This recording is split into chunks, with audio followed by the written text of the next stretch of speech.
No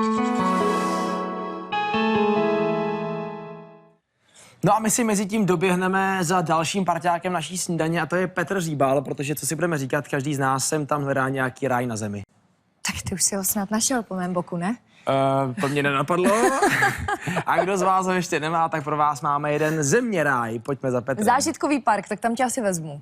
Tak jo. Tipy na víkend vznikly za podpory agentury Czech Tourism a portálu kudisnudy.cz. Hezké ráno, do Snídaně s Novou. Na portále Kudy z Nudy jsem si našel další tip na víkend. Je to kus ráje, který je přímo na zemi, také se to tak stylově jmenuje, Zeměráj, a vedle mě zeměrajský tvůrce Kateřina Havránková. Dobré ráno. Dobrý den. Jaká byla hlavní myšlenka Zeměráje? Tak Zeměráj je takové místo, které jsme vytvořili pro české děti a pro jejich rodiče. Je to místo, kde se rodiny s dětmi opravdu dozvědí hodně o tom, jaká je krásná česká příroda, jaké vlastně mají kořeny, dozvědí se hodně o té nejstarší české historii a zároveň vlastně celý ten areál, který má 9 hektarů, je celý rozčleněn množstvím různých her, hlavolamů, dobrodružných úkolů a všelijakých dalších věcí, takže skutečně tady ta rodina stráví plnohodnotně celou tu vlastně provozní dobu. A kde přesně mohou návštěvníci Zeměráj najít? Tak Zeměráj se nachází zhruba 8 kilometrů od Orlické přehrady. Zde je to i o tom vracení se v čase. Vy už jste to naznačila. Co to je za časovou éru? Tak my jsme se tady zaměřili na tu jakoby nejstarší českou historii. Teď se vlastně nacházíme ve vesničce slovanské, ve vesničce zhruba z přelomu 12. a 13. století. Je to taková replika vesničky, kterou u nás v Čechách nikde jinde nenajdete. Je celá skutečně postavená tak, jak to ty lidé tenkrát stavěli. Ty domečky jsou všechny vybavené a návštěvníci si můžou všechno prozkoumat, všeho se dotknout, lehnout si u nás do postele, můžou si namlít mouku na placky, uvařit si tady něco v kotlíčku. Prostě skutečně si tady můžou během dne vychutnat všechny ty každodenní činnosti, co ti lidé tenkrát dělali, a tím se zároveň nejlépe vžijou do toho, jak ti lidé tenkrát se mohli cítit a co pro ně bylo a nebylo důležité. Zmínila jste hlavolamy a hry. Jaké to konkrétně jsou?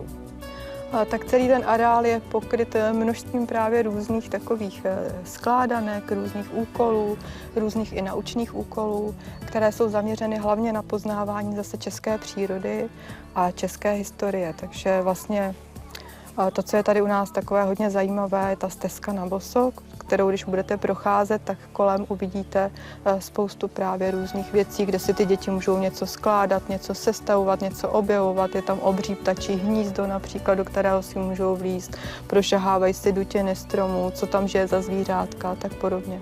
Tak my jsme mluvili hodně o dětech. Co ty starší návštěvníci, co tady můžou najít? Na co je můžeme nalákat?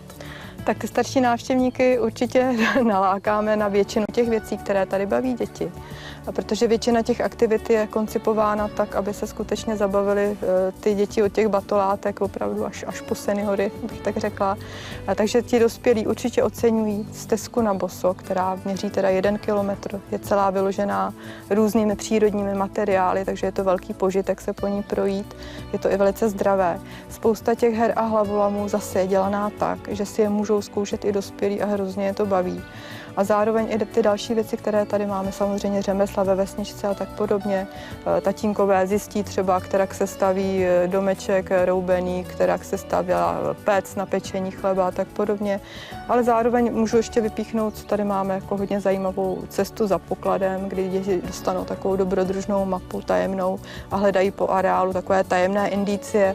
A to musím říct, že tatínkové teda se toho chápou velmi iniciativně a hledají usilovně s nima, takže je to takový. Tak o dětech to asi bude v příštích dnech především. Před námi je Mezinárodní den dětí a k té příležitosti máte také připraveno něco?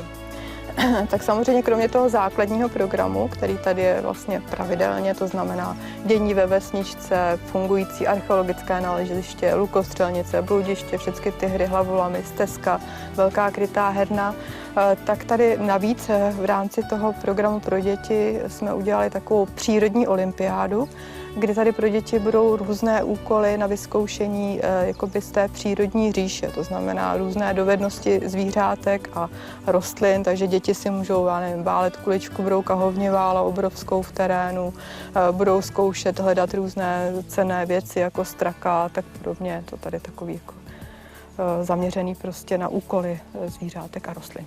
Slyšel jsem něco i o interaktivním divadle, to se tady nabízí také. Bývají tady také divadelní představení, je to vždycky v rámci toho nějakého konkrétního programu, který je vždycky na webu uvedený. Tak děkuji za pozvání, já si Budem se také těšit. něco vyzkouším, možná tu stezku na boso a zatím vracím zpátky slovo do studia Snídaně s Novou. Pěkné ráno. Díky. Tipy na víkend vznikly za podpory agentury Czech Tourism a portálu kudisnudy.cz.